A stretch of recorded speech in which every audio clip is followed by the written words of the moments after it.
اس میں انہوں نے دو اہم اصطلاحات استعمال کی. ایک پروہت اور پجاری کا پیشہ ہمارے ہاں موجود ہے. بظاہر حضرت داؤد بادشاہ تھے، موروثی بادشاہ تھی، ان کے بعد ان کے بیٹے سلیمان بادشاہ ہو. عمر نے جب یہ سنا تو بہت تشویش ہوئی آپ کو، اور آپ نے کہا فوراً مسلمانوں کو جمع کرو. میرا پہلا مبحث یہ ہے کہ اس رواں صدی میں جو اب قریب الاختتام ہے 20ویں صدی، نظام خلافت کے بارے میں ہمارے اکابر نے، مشاہیر نے کیا کیا خیالات ظاہر کیے، کون کون سے تصورات پیش کیے. ان میں اگرچہ سر فہرست نام مولانا ابوالکلام آزاد کا ہے، ان کے بعد خیری برادران ڈاکٹر عبدالستار خیری اور ڈاکٹر عبدالغفار خیری، ان حضرات نے حکومت الہیہ کا نعرہ لگایا اس صدی کے بالکل آغاز میں. 1913 میں مولانا ابوالکلام آزاد نے حزب اللہ قائم کی تھی حکومت الہیہ کے قیام کے مقصد کے تحت. بعد میں خیری برادران نے بھی وہی سلوگن اختیار کیا. لیکن یہ کہ یہ بات کم سے کم میرے علم میں نہیں ہے کہ انہوں نے اس کا کوئی نقشہ پیش کیا. ظاہر بات ہے کہ نظام حکومت الہیہ کا مطلب خلافت آدمیت ہے. جب حاکمیت اللہ کی ہوگی تو انسان کے لیے صرف خلافت باقی رہ جاتی ہے. لیکن اس کے ضمن میں کوئی نقشہ ان کے سامنے کیا تھا، اگر کوئی تھا تو ظاہر بات ہے کہ وہ سامنے نہیں آیا. پہلی عظیم شخصیت، اور یقیناً وہ ہمارے ہاں مجدد فکر اسلامی کا مقام رکھنے والی شخصیت ہے، وہ ہے علامہ اقبال. انہوں نے اسلامی ریاست کے موضوع پر یقیناً ایک طرف تو اپنی شاعری میں اس تصور کو بہت واضح کیا کہ ساورنٹی صرف اللہ کا حق ہے، حاکمیت کا حق اللہ کے سوا کسی کو حاصل نہیں. سروری زیبا فقط اس ذات بے ہمتا کو ہے، حکمراں ہے ایک وہی باقی بتانے حاضری. اس کے ساتھ ساتھ نیابت و خلافت آدم پر مفصل گفتگو میں انہوں نے اپنے اشعار میں کی. لیکن ان سے قطع نظر اپنے شورائے آفاق خطبات میں انہوں نے دو مقامات پر عہد حاضر کی اسلامی ریاست کے بارے میں اپنی کچھ آبزرویشنز، اپنی کچھ آراء پیش کی ہیں. میں چاہتا ہوں کہ ان کی طرف اشارہ کر دوں. چھٹے خطبے میں ایک تو ان کی آبزرویشن یہ ہے: The Republican form of government is not only thoroughly consistent with the spirit of Islam, but has also become a necessity in view of the new forces that are set free in the world of Islam. یعنی جمہوری طرز حکومت نہ صرف یہ کہ اسلامی نظام کی روح کے ساتھ پوری مطابقت رکھتی ہے، لیکن یہاں نوٹ کر لیجئے، یہاں لفظ جمہوریت نہیں آیا ہے، ڈیموکریسی نہیں، ریپبلکن فارم آف گورنمنٹ. جمہوری طرز حکومت کو اسلامی نظام کی روح کے ساتھ قابل مطابقت حاصل ہے، اور خاص طور پر اب تو یہ ایک بہت بڑی ضرورت بن گئی ہے، اس لیے کہ عہد حاضر میں مختلف رجحانات کے جو عالم اسلام میں پیدا ہو گئے ہیں ان کا تقاضا یہ ہے. ایک آبزرویشن یہ ہے. دوسری آبزرویشن ان کی اجماع اور اجتہاد کے ضمن میں فرماتے ہیں: The growth of republican spirit and the gradual formation of legislative assemblies in Muslim lands constitute a great step in advance. یعنی عالم اسلام میں اور مسلمان ممالک میں اس جمہوری روح کا بیدار ہو جانا اور بڑھنا، اور لیجسلیٹو اسمبلیز کا یکے بعد دیگرے قائم ہونا، یہ ایک صحیح سمت میں ارتقاء کا عمل ہے. The transfer of the power of ijtihad from individual representatives of schools to a Muslim legislative assembly, which in view of the growth of opposing sects is the only possible form ijma can take in modern times, will secure contributions to legal discussions from laymen who happen to possess a keen insight into affairs. یعنی اجتہاد کا جو اختیار اور حق اس سے پہلے مختلف مسالک فقہ کے جو علمبردار اور ماہر علماء تھے ان کی بجائے ایک الیکٹڈ اسمبلی کے سپرد کر دینا، یہ یقیناً ایک صحیح سمت میں اقدام بھی ہوگا، اور اسی سے اجماع کی وہ واحد ممکن صورت پیدا کی جا سکے گی جو اس دور میں ممکن العمل ہے، اور اضافی طور پر اس میں عوام کی رائے کو بھی ایک دخل حاصل ہو جائے گا، اس لیے کہ عوام کو حالات کا، واقعات کا اور فی الواقع جو مسائل ہوتے ہیں ان کا ذرا زیادہ گہرا شعور ہوتا ہے. یہ دونوں حوالے میں نے اس لیے دیے ہیں کہ مجھے ان دونوں حوالوں کے ساتھ 100% اتفاق ہے. جہاں تک پہلی بات ہے اس کے بارے میں تو مفصل مجھے گفتگو بعد میں کرنی ہے. دوسری بات البتہ وہ ہے کہ جہاں تک علامہ اقبال کے یہ الفاظ ہیں ان سے مجھے پورا اتفاق ہے، البتہ ان کی جو تعبیر آج ہمارے ہاں بعض سیکولر عناصر کر رہے ہیں، خاص طور پر فرزند اقبال ڈاکٹر جاوید اقبال صاحب کر رہے ہیں، اس سے شدید اختلاف ہے. وہ اختلاف میں بعد میں واضح کر دوں گا. یہ 1928 میں جدید اسلامی ریاست کے بارے میں دو آبزرویشنز ہیں اہم کہ جو علامہ اقبال نے پیش کی ہیں اپنے خطبات میں. اس کے کوئی 11 سال بعد مولانا سید ابو العلا مودودی نے اکتوبر 1939 میں انٹر کالجیٹ مسلم بردرہڈ لاہور کے ایک جلسے میں اپنا ایک بڑا مفصل خطبہ جو ہے وہ پڑھا، جو اسلام کا نظریہ سیاسی کے عنوان سے کتاب کی شکل میں شائع ہوا. اس میں اگرچہ بحث بڑی مفصل ہے اور بڑی مدلل ہے، اس میں کوئی شک نہیں، اور میں واقعہ یہ ہے کہ سمجھتا ہوں کہ عہد حاضر میں سب سے بڑا مسلم پولیٹیکل سائنٹسٹ جہاں تک نظری اس جو مسائل ہیں ریاست کے اور دستور کے ان کا تعلق ہے وہ مولانا مودودی ہی ہے، اگرچہ ان کی عملی سیاست جو ہے اس سے مجھے اختلاف بھی رہا اور وہ ناکام بھی رہی، لیکن یہ کہ جہاں تک تھیوری کا نظریے کا تعلق ہے میں انہیں گریٹسٹ مسلم سائنٹسٹ سمجھتا ہوں، پولیٹیکل سائنٹسٹ، اور ان کا وہ چھوٹا سا کتاب تھا بقامت کہتر ولے بقیمت بہتر کا مصداق کامل ہے، اس میں انہوں نے دو اہم اصطلاحات استعمال کی، ایک تھیو ڈیموکریسی، انہوں نے نفی کی ہے کہ اسلام نہ تھیوکریسی ہے نہ ڈیموکریسی ہے، بلکہ ایک ایسا مجموعہ ہے کہ جس میں بعض پہلو تھیوکریسی کے ہیں بعض ڈیموکریسی کے ہیں، تو ان دونوں کو جوڑ کر تھیو ڈیموکریسی، میرے نزدیک ان کی یہ بات 100% درست ہے، اور اس کی وضاحت اگرچہ انہوں نے تو اپنے طور پر کی ہے، وہ بڑی نظری اور فلسفیانہ بحث ہے، لیکن میں اس کو ایک حدیث جو میں نے شروع میں آپ کو سنائی ہے اس کے حوالے سے اس کی وضاحت کر دیتا ہوں کہ اسلام کے نظریہ ریاست و سیاست میں یہ تھیو ایلیمنٹ اور ڈیمو ایلیمنٹ کس طرح ایک دوسرے کے ساتھ ملے ہوئے ہیں، تھیو ڈیموکریسی کیسے وجود میں آتی ہے۔ وہ حدیث کے جو امام احمد نے روایت کی ہے حضرت ابو سعید خدری رضی اللہ تعالی عنہ سے، اس کے الفاظ یہ ہیں، مثل المومن کمثل الفرس فی عصیتہ، مومن کی مثال اس گھوڑے کی سی ہے جو ایک کھوٹے سے بندھا ہوا ہے، پابند ہے۔ اب ظاہر بات ہے جتنی لمبی رسی ہوگی اتنی آزادی تو اسے حاصل ہے، اس سے زائد نہیں۔ اس مثال کو اگر آپ ذرا ایکسٹینڈ کریں اور سامنے یہ تصور رکھیے کہ میدان کافی کھلا آپ کے پاس موجود ہے، آپ یہ چاہتے ہیں کہ گھوڑا جو ہے بھاگے دوڑے کی طرح، اس کے ہاتھ پاؤں جو ہیں وہ شل نہ ہو جائیں لیکن کہیں بھاگ ہی نہ جائے، اسے باندھ کر رکھنا بھی ضروری ہے، تو فرض کیجئے کہ آپ 200 گز کی رسی سے اسے کھوٹے سے باندھ دیتے ہیں، نتیجتاً 200 گز ریڈیس کا ایک سرکل وجود میں آ جائے گا جس میں یہ گھوڑا آزاد ہے، مشرق میں جائے، مغرب میں جائے، شمال میں جائے، جنوب میں جائے، 150 گز پہ جائے، 100 پہ جائے، 200 پہ جائے، آزاد۔ لیکن 201واں گز اسے نہیں آئے گا، نہ مشرق میں، نہ مغرب میں، نہ شمال میں، نہ جنوب میں۔ یہ ہے آزادی اور پابندی کا امتزاج۔ یہ جو سرکل ہے یہ ہے حدود اللہ، کتاب و سنت کے جو نصوص ہیں انہوں نے یہ دائرہ کھینچ دیا ہے، اور یہی لفظ قرآن مجید میں بار بار آتا ہے، تلک حدود اللہ ہے فلا تعتدوها، تلک حدود اللہ ہے فلا تقربوها، یہ اللہ کی حدود ہیں ان سے تجاوز نہ کرو، بلکہ احتیاط کا تقاضا یہ ہے کہ فلا تقربوها، keep at a safe distance from them, ان سے ذرا فاصلے پر رہو، آخری حد تک نہ پہنچو، 200 گز تک نہ پہنچو کہ 201 گز میں پاؤں ہی آگے جو ہے نکل جائے۔ یہ حدود اللہ ہیں، ان میں کوئی ترمیم نہیں ہو سکتی، کوئی تنسیخ نہیں ہو سکتی، 100% نمائندے بھی کسی قوم کے، کسی ملک کے، کسی ریاست کے، کسی اسمبلی کے ارکان اس میں کوئی کمی بیشی نہیں کر سکتے۔ یہ تو ہے تھیو ایلیمنٹ۔ تھیو ایلیمنٹ سے مراد اسلامی ریاست میں کوئی مذہبی طبقے کی حکومت نہیں ہے، اسلام میں کوئی مذہبی طبقہ سرے سے ہے ہی نہیں، نہ کوئی بابائیت ہے نہ برہمنزم ہے، دونوں میں سے کوئی طبقہ موجود نہیں، نہ کوئی پروہت اور پجاری کا پیشہ ہمارے ہاں موجود ہے۔ البتہ یہ کہ یہ تھیو ایلیمنٹ جو ہے یہ کتاب و سنت کے نصوص جنہوں نے ایک دائرہ جو ہے وہ کھینچ دیا ہے کہ اس دائرے کے اندر اندر مسلمان آزاد ہیں۔ یہ جو دائرے کے اندر کا پہلو ہے یہ ہے مباحات کا پہلو، جو چیز بھی اس کے اندر ہے وہ مباح ہے، وہ جائز ہے، اور اس کو قرآن کہتا ہے امرہم، وہ تو امر اللہ ہے، جو دائرہ ہے وہ امر اللہ ہے، اللہ کا معاملہ ہے، اس میں تمہاری کوئی دخل اندازی نہیں ہو سکتی، لیکن اس کے اندر کی آزادی یہ امرہم ہے، اور اس کے بارے میں جیسے کہ سورہ شورى کے میں نے الفاظ آپ کو سنائے، امرہم شورى بینہم، ان کا جو امر ہے وہ ان کے مابین باہمی مشاورت سے طے ہوگا، اور اس مشاورت میں کوئی حرج نہیں ہے کہ کاؤنٹنگ آف ووٹس سے فیصلہ کر دیا جائے، جب دو مباح چیزوں کے درمیان فیصلہ کرنا ہے، یہ بھی مباح ہے یہ بھی مباح ہے، تو اب اگر فیصلہ جو ہے وہ اکثریت رائے سے کر لیا جائے تو کوئی حرج نہیں۔ گویا کہ اس دائرے کے اندر اندر جو بھی دنیا میں جمہوریت کی اعلیٰ ترین اقدار ہیں ان سب کو بروئے کار لایا جا سکتا ہے، لیکن ڈیموکریسی کا یہ اصول کہ حاکمیت عوام کی ہو، ساورنٹی آف دی پیپل، یہ کفر ہے، یہ شرک ہے، اس کا کوئی امکان نہیں۔ یہ ہے مولانا مودودی کی اصطلاح، جسے میں بہت سمجھتا ہوں کہ بہت ذہانت پر مبنی اصطلاح ہے جو انہوں نے وضع کی ہے کہ اسلامی ریاست یا اسلامی کا نظریہ سیاسی تھیو ڈیموکریسی۔ دوسری اصطلاح انہوں نے اس تھیو ڈیموکریسی کی جو اصل بنیاد ہے اس کو واضح کرنے کے لیے جو وضع کی وہ یہ کہ پاپولر ساورنٹی کی بجائے یہاں پاپولر وائسڈرنسی ہے، خلافت ہے، لیکن پاپولر کا لفظ انہوں نے استعمال کیا ہے۔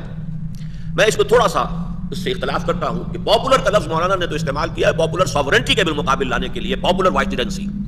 اس حد تک تو بات صحیح ہے، لیکن نظریہ خلافت میں اصل میں خلافت مسلمانوں کی ہوتی ہے، وہ اس طرح کے نیشن سٹیٹ کا تصور نہیں ہے کہ اس کے اندر بسنے والے تمام لوگ چاہے ان کا مذہب کچھ بھی ہو، وہ خدائی ہدایت کو مانتے ہوں نہ مانتے ہوں، وہ اس کے اندر حصے دار ہو جائیں گے، نہیں، بلکہ اس کے لیے زیادہ صحیح اصطلاح ہوگی کلیکٹیو وائسڈرنسی آف دی مسلمز۔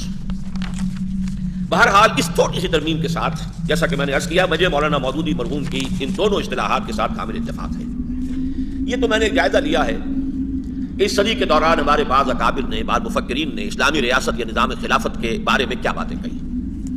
اب جو یہ لفظ آیا پاپولر وائسٹیرنسی یا کلیکٹیو وائسٹیرنسی آف دی مسلمس، اب دوسری بحث جو ہے میری آج کی گفتگو میں وہ اس سے متعلق ہے کہ اس کی اصل کیا ہے اور شکل کیا ہے۔ اصل یعنی ایسنس کیا ہے، اصل جوہر کیا ہے،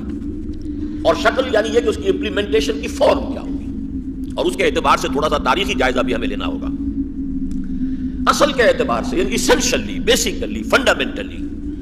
خلافت در حقیقت منطقی نتیجہ ہے حاکمیت خداوندی کا۔ جب حاکمیت اللہ کے لیے ہے تو اب انسانوں کے لیے سوائے خلافت کے کچھ باقی نہیں رہتا۔ جیسے مالکیت جو ہے، ملکیت تامہ و کاملہ صرف اللہ کے لیے ہے، تو انسانوں کے لیے صرف امانت ہے۔ یہ امانت چند روزہ نزد ماس در حقیقت مالک ہر شے خداست، ملکیت حقیقی اللہ کی۔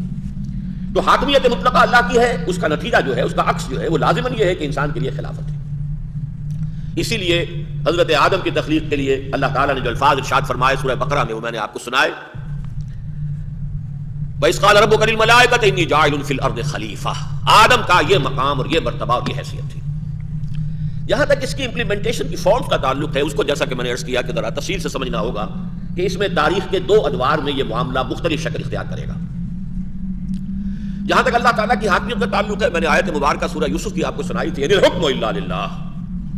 حکم کا، فیصلے کا، حکم دینے کا، حکومت کا، حاکمیت کا، سوورنٹی کا اختیار نہیں ہے کسی کے لیے سوائے اللہ۔ یہ مضمون اتنا کثرت کے ساتھ قرآن مجید میں آیا ہے، خاص طور پر قرآن حکیم میں مکی صورتوں کا بلحاظ تعداد سور جو سب سے بڑا گلدستہ ہے، سورہ حدید سے شروع ہو کر اور سورہ تحریم تک، اس میں جس ریپیٹڈلی انداز کے اندر اس کو واضح کیا گیا بادشاہ اللہ ہے۔ سورہ حدید کی شروع کی 6 آیات میں 2 دفعہ لہو ملک السماوات والارض، لہو ملک السماوات والارض۔ سورہ جمعہ میں فرمایا الملک القدوس العزیز الحکیم، سورہ حشر میں الملک القدوس السلام المؤمن المہیمن العزیز الجبار المتکبر۔ تو یہ اللہ کی حاکمیت مطلقہ کا قرآن مجید میں جس طریقے سے بیان ہوا ہے، میں نے اس کے صرف چند اشارے آپ کے سامنے رکھ دیے، تو ظاہر بات ہے کہ اس کے بعد انسان کے پاس خلافت ہے، اور وہی ہے حضرت آدم کا مقام، وَإِذْ قَالَ رَبُّكَ لِلْمَلَائِكَةِ إِنِّي جَاعِلٌ فِي الْأَرْضِ خَلِيفَةً۔ اب اس میں یوں سمجھیے کہ عام فہم مثال ہمارے لیے بہت آسان ہے سمجھنے کی کہ اللہ کی حاکمیت اور انسانی وائسٹیرنسی یا خلافت کے مابین کیا نسبت ہے، کیا تعلق ہے، کیا منطقی ربط ہے۔ آج سے 52 سال پہلے ہم انگریزوں کے غلام تھے۔ اس وقت ساورنٹی کس کی تھی؟ کنگ یا کوئن؟ ساورن تو وہ تھے جو برطانیہ میں تھے، لندن میں تھے، کہیں اور تھے، لیکن یہ کہ یہاں ایک وائس رائے ہوتا تھا دہلی میں، اور وائس رائے کا کام کیا تھا؟ جو فرمان، جو حکم ہز میجسٹیز گورنمنٹ یا ہر میجسٹیز گورنمنٹ سے آ جائے وہ تو واجب الاذعان، واجب التعمیل، واجب التنفیذ، چوں کا توں، اس میں کوئی ترمیم نہیں ہو سکتی۔ البتہ جہاں کوئی حکم موجود نہ ہو ساورن کا، وہاں یہ ہے کہ اپنا بیسٹ ججمنٹ استعمال کریں، مقامی حالات کو دیکھیں، اس مملکت کا جو بنیادی فلسفہ ہے اس کو پیش نظر رکھیں، اور اس کے مطابق جو ہے کوئی رائے قائم کر لیں۔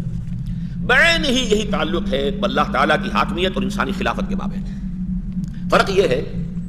کہ وہاں اصل میں فاصلہ حائل تھا، برطانیہ دور تھا، 7 سمندر پار تھا، بادشاہ یا ملکہ تو وہاں براجمان تھے، یہاں پر جو ہے لوکلی ضرورت تھی، اور وائس رائے کو اسی لیے منصب جو ہے وہ ادا کیا گیا۔ ظاہر بات ہے اللہ کا معاملہ تو یہ نہیں ہے، نحن اقرب الیہ من حبل الورید، وہ تو وَإِذَا سَأَلَكَ عِبَادِي عَنِّي فَإِنِّي قَرِيبٌ، فاصلہ نہیں ہے، البتہ غیب کا پردہ حائل ہے ہر جگہ، ہر آن، هُوَ مَعَكُمْ أَيْنَمَا كُنتُمْ، تم جہاں کہیں بھی ہو وہ تمہارے ساتھ ہوتا ہے، لیکن غیب کا پردہ حائل ہے۔ لہذا اب یہاں اس غیب کے پردے کے حائل ہونے کی بنا پر یہ نسبت جو ہے حاکمیت اور خلافت کی قائم ہوئی۔ البتہ جہاں تک عملی تنفیذ کا تعلق ہے، اس کو اچھی طرح سمجھنا چاہیے، اہم نقطہ ہے۔ جب تک نبوت کا سلسلہ جاری تھا، اس خلافت انسانی کی عملی تنفیذ کی شکل یہ تھی کہ نبی ہی اپنی ذات میں خلیفہ ہوتا تھا، اس لیے کہ وحی کا جو تعلق تھا وہ اس کا اور اصل ساورن اللہ کے درمیان اس کا ایک رابطہ ہے، وہ وائرلیس ہے جس سے اسے احکام مل رہے ہیں۔ فَإِمَّا يَأْتِيَنَّكُم مِّنِّي هُدًى فَمَن تَبِعَ هُدَايَ فَلَا خَوْفٌ عَلَيْهِمْ وَلَا هُمْ يَحْزَنُونَ۔ تو یہ پرسن، یہ ریسیپینٹ ہے، اسی کے پاس وحی آ رہی ہے، اسی کے پاس حکم آ رہا ہے، لہذا یہ خلیفہ ہے، یہ اللہ کے اس حکم کو ایگزیکیوٹ کرے گا، نافذ کرے گا اور اس کی تعمیل کرے گا۔ لہذا گویا کہ شخصی خلافت تھی جب تک نبوت چل رہی تھی۔ یہی وجہ ہے سورہ صاد کی وہ آیت میں نے آپ کو سنائی کہ واحد کے صیغے میں خطاب کیا اللہ نے حضرت داؤد سے، یا داؤد انا جعلناک خلیفۃ فی الارض، فاحکم بین الناس بالعدل ولا تتبع الہویٰ، تو اب لوگوں کے درمیان فیصلے کرو عدل کے ساتھ، اور دیکھو اپنی خواہش نفس کی پیروی نہ کرنا۔ لیکن یہاں یا داؤد انا جعلناک خلیفۃ فی الارض، یہ چلا آ رہا ہے سلسلہ۔ اگرچہ بظاہر حضرت داؤد بادشاہ تھے، موروثی بادشاہ تھی، ان کے بعد ان کے بیٹے سلیمان بادشاہ ہو گئے، لیکن ملوکیت میں اور اس میں فرق کیا ہے؟ فرعونیت اور نمرودیت ایک طرف، اور داؤدیت اور سلیمانیت دوسری طرف، میں فرق کیا ہے؟ وہ خود خدائی کے مدعی تھے، وہ حاکمیت کے مدعی تھے، انا ربکم الاعلی کا دعویٰ کر رہے تھے، ان کا یہ دعویٰ تھا کہ تمام وسائل جو ہے وہ ہمارے حیطہ اقتدار میں ہے، الیس لی ملک مصر وہذہ الانہار تجری من تحتی، فرعون کا یہ دعویٰ تھا، جبکہ داؤد کا یہ دعویٰ تھا یا مقام تھا یا موقف تھا، میں خود اللہ کا بندہ ہوں، اللہ کے احکام کی تنفیذ کر رہا ہوں۔ تو یہ خلافت تھی اور وہ ملوکیت تھی۔ یہ سلسلہ چلتا رہا ہے جب تک کہ نبوت چل رہی تھی، اور اس کا آخری معاملہ نوٹ کیجئے، اس کی طرف توجہ بہت کم ہوئی ہے، اس کی آخری کڑی ہے محمد الرسول اللہ صلی اللہ علیہ وسلم۔ اس لیے کہ مدینہ منورہ میں جو چھوٹی سی ریاست وجود میں آ گئی، دارالاسلام تو وجود میں آ گیا، چاہے عہد حاضر کے جو بھی ڈیفینیشنز ہیں اس کے اعتبار سے وہ پوری ہم نہ کہہ سکیں کہ وہ ایک ریاست کی تاریخ پر پورا اترنے والی تھی، لیکن دارالاسلام تھا۔ اس میں خلیفہ کون تھا؟ حاکم کون تھا؟ حضور صلی اللہ علیہ وسلم کی ہمارے نزدیک جو کہ نبوت اور رسالت کی یہ دو نسبتیں جو ہیں وہ اتنی غالب ہیں، اوور ویلمنگ ہیں، کہ ہم دوسری نسبتوں کی طرف توجہ نہیں کرتے۔ کسی وقت حضور سے سالار ہوتے تھے اور اس وقت مسلمانوں سے مشورہ بھی کرتے تھے، حالانکہ کار نبوت میں کسی مشورے کا معاملہ نہیں ہے، وہ تو اللہ کی طرف سے بات آ رہی ہے۔ کسی وقت آپ قاضی ہوتے تھے، اور قاضی ہونے کے اعتبار سے آپ نے یہ بھی فرمایا کہ بعض لوگ زیادہ چرب زبان ہوتے ہیں، ہو سکتا ہے تم میں سے کوئی آ کر اپنا مقدمہ اس طرح پیش کرے کہ میں غلط فیصلہ دے دوں، کسی زمین کے ٹکڑے کا اس کے حق میں جو ہے میں فیصلہ دے دوں، لیکن وہ یاد رکھے کہ اگر وہ غلط فیصلہ لے کر گیا ہے تو خواہ میری عدالت سے لے کر گیا ہے، وہ آگ کا ایک ٹکڑا لے کر جا رہا ہے، تو وہ اس وقت جو ہے ایک قاضی کی حیثیت میں تھے۔ اسی طریقے سے حاکم کی حیثیت سے آپ کا معاملہ وہی تھا جو حضرت داؤد علیہ السلام کا تھا۔ اسی لیے میں نے آپ کو سورہ مائدہ کی آیت سنائی ہے، اگرچہ وہاں تو 3-4 آیتیں اس موضوع پر آئی ہیں، لیکن یہ کہ میں اختصار کی وجہ سے ایک آیت بیان کر رہا ہوں۔ حضور سے مخاطب ہو کر فرمایا وَأَنِ احْكُم بَيْنَهُم بِمَا أَنزَلَ اللَّهُ وَلَا تَتَّبِعْ أَهْوَاءَهُمْ۔ حضرت داؤد سے کہا تھا وَلَا تَتَّبِعِ الْهَوَىٰ، اے داؤد دیکھو اپنی خواہش نفس کی پیروی نہ شروع کر دینا۔ حضور سے کہا جا رہا وَلَا تَتَّبِعْ أَهْوَاءَهُمْ، اے نبی کہیں آپ ان کی خواہشات کی پیروی شروع نہ کر دیں، اب جو کچھ ہم نے آپ پر نازل کر دیا اس کے مطابق فیصلہ کیجیے۔ تو گویا کہ حضور اپنی ذات میں خلیفہ تھے، لیکن حضور کے انتقال کے بعد اب جب وہ نبوت اور وحی کا سلسلہ منقطع ہو گیا، ختم نبوت، اس کا ایک بہت اہم نتیجہ یہ نکلا کہ اب خلافت شخصی کے بجائے اجتماعی ہو گئی۔ ہدایت خداوندی قرآن میں آ کر کامل ہو گئی اور محفوظ کر دی گئی۔ الیوم اکملت لکم دینکم واتممت علیکم نعمتی ورضیت لکم الاسلام دینا، اور انا نحن نزلنا الذکر وانا لہ لحافظون، اب یہ موجود ہے، کوئی نئی وحی نہیں آئے گی، کوئی نیا حکم نہیں آئے گا، نئی شریعت نہیں آئے گی۔ اے مسلمانوں، اب یہ خلافت تمہاری اجتماعی خلافت ہے، کلیکٹیو وائسرنسی آف دی مسلمز۔ پہلے جو خلیفہ تھے وہ مامور من اللہ تھے، حضرت داؤد ہوں، حضرت سلیمان ہوں، مامور من اللہ تھے۔ اب جو خلافت ہے وہ کون ہے، کس نے معین کیا ان کو؟ وہ مسلمانوں سے، وہ امر المسلمین ہے، جیسا کہ ایک بڑی اہم حدیث ہے جو حضرت عمر رضی اللہ تعالیٰ عنہ سے متعلق ہے۔ ان کے دور خلافت کے آخری ایام تھے اور آخری حج تھا جس میں کہ وہ موجود تھے مکے میں۔ حضرت عبد الرحمن بن عوف رضی اللہ تعالیٰ عنہ نے انہیں آ کر اطلاع دی کہ اس وقت ایک چہمے گوئیاں سی ہو رہی ہیں، پھسر پھسر ہو رہی ہے، گفتگو ہو رہی ہے اندر ہی اندر، کہ جیسے ہی عمر کی آنکھ بند ہوگی ہم مسلمانوں کو مشورے اور مشاورت کا موقع دیے بغیر فوراً فلاں شخص کے ہاتھ پر بیعت کر لیں گے۔ اچھا، وہاں کسی کا نام نہیں ہے، لیکن گمان غالب ہے کہ حضرت علی رضی اللہ تعالیٰ عنہ کی بات ہوگی، واللہ عالم۔ حضرت عمر نے جب یہ سنا تو بہت تشویش ہوئی آپ کو، اور آپ نے کہا فوراً مسلمانوں کو جمع کرو، میں مسلمانوں کو احذرکم، میں خبردار کر دوں، من ہؤلاء الرہط، ان لوگوں کی سازش سے، الذین یریدون ان یغصبوا امر المسلمین، جو یہ چاہتے ہیں کہ مسلمانوں کے معاملے کو غصب کر لیں۔ لیکن یہ کہ حضرت عبد الرحمن بن عوف نے مشورہ دیا کہ امیر المومنین یہ موسم حج ہے، ہر طرح کے آدمی آئے ہوئے ہیں کونے کونے سے عالم اسلام کے، تو یہاں اگر آپ نے ایسی کوئی بات کی تو ہو سکتا ہے وہ ہنگامہ ہو جائے، آپ مدینہ منورہ واپس جا کر یہ کام کیجیے۔ حضرت عمر نے یہ رائے مان لی، اور پھر مدینہ منور واپس جا کر پھر آپ نے پہلا کام یہ کیا کہ اجتماع کیا، اس میں خطبہ دیا، اور وہی بات کہ امر المسلمین ہے، من بایع امیرا عن غیر مشورۃ المسلمین فلا بیعۃ لہ۔ یاد رکھو صرف ایک بیعت تھی حضرت ابو بکر کی رضی اللہ تعالی عنہ، جو اچانک ہوئی ہے، اس میں کوئی شک نہیں، لیکن یہ کہ وہ اس کے اندر کوئی اندیشہ نہیں تھا۔ اب کوئی بھی بیعت بغیر مشاورت کے وہ اندیشے سے اور فتنے سے خالی نہیں ہے، تو اگر کسی نے بیعت کی فلا بیعۃ لہ، تو وہ بیعت جو ہے وہ کل عدم شمار۔ تو میں نے یہ عرض کیا کہ اب خلافت جو ہے شخصی سے بدل کر اب کلیکٹیو اجتماعی خلافت بن گئی ہے۔ اسی کا مظہر ہے، دیکھیے کہ الفاظ بدلے ہیں ہمارے ہاں۔ حضرت ابو بکر کا کہنا تھا انا خلیفۃ رسول اللہ، حضرت عمر نے فرمایا انا خلیفۃ و خلیفۃ رسول اللہ. اب اگر یہی تکرار چلتی تو لمبی جو ہے وہ جو خلیفہ کی جو ہے وہ گردان ہوتی چلی جاتی، لہذا کچھ دیر کے بعد امیر المومنین امیر المومنین امیر المومنین. لیکن ہوتے ہوتے جب کہ ہمارے ہاں وہ صورتحال وہ بدل گئی کہ اب صحابہ نہیں ہیں، اب وہ لوگ نہیں ہیں جو حضور صلی اللہ علیہ وسلم کے تربیت دادا اور تزکیہ کیے ہوئے لوگ تھے، تو پھر خلافت عثمانیہ کے دوران یہ اصطلاح تبدیل ہو گئی خلیفۃ المسلمین. یہ جو ترتیب اور یہ جو تبدیلی آئی ہے اصطلاح میں، اس کو اچھی طرح سمجھ لیجئے. اور اس کے ساتھ ساتھ یہ بھی نوٹ کر لیجئے کہ جس طریقے سے یہ تبدیلی خلافت میں آئی ہے اسی کا ایک عکس ہے جو ملوکیت میں بھی آیا ہے. پہلے ملوکیت شخصی چلی آ رہی تھی، فرعونیت ہو، نمرودیت ہو، شخصی. لیکن اس کے بعد جمہوریت کا دور آیا، پاپولر ساورنٹی. لیکن یہ پاپولر ساورنٹی کیا ہے؟ علامہ اقبال نے ابلیس کے ایک مشیر کی زبان سے جو کہلوائے ہیں الفاظ کہ ہم نے خود شاہی کو پہنایا ہے جمہوری لباس، جب ذرا آدم ہوا ہے خود شناس و خود نگر. تو نے کیا دیکھا نہیں مغرب کا جمہوری نظام، چہرہ روشن نندروں چنگیز سے تاریخ در. یہ باتیں جو علامہ اقبال نے کہی تھی آج سے سمجھیے 60-70 سال پہلے، وہ باتیں اب کہہ رہے ہیں مغربی مفکرین کہہ رہے ہیں. نوم چومسکی کہہ رہا ہے جو اس وقت کا کنٹمپریری جو فلاسفرز ہیں امریکہ میں، ان میں بہت ہی ان کی اونچی فہرست میں شامل ہے. یہ سارا فراڈ ہے، یہ جمہوریت اس کی کوئی حقیقت نہیں. یہ پریس کی آزادی اور یہ جمہوریت یہ سارے کے سارے جو ہیں یہ فراڈ کے سوا کچھ نہیں. تو نے کیا دیکھا نہیں مغرب کا جمہوری نظام، چہرہ روشن اندروں چنگیز سے تاریخ تر.